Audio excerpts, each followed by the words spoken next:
Deyirəm elə bir 3-4 günlük mamanla rabitən düzəlib, da savaşmısınız. Dede yaxşı yadıma çaldım. Bu arvat dünenden indiyəcən yatıp koy görüm ölmeyip.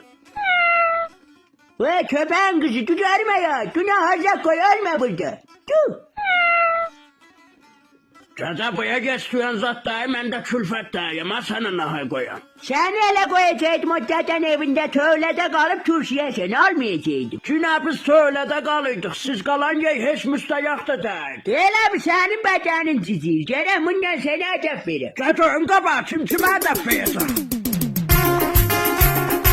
Verdim bile.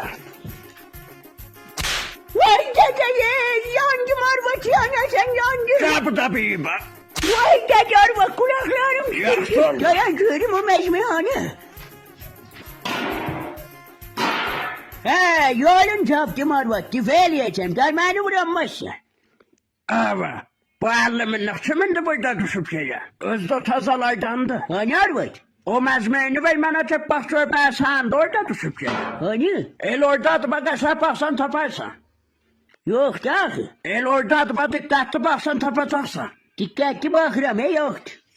Vay dede Bir de o tıfalaydan eleme, elvi iş verir.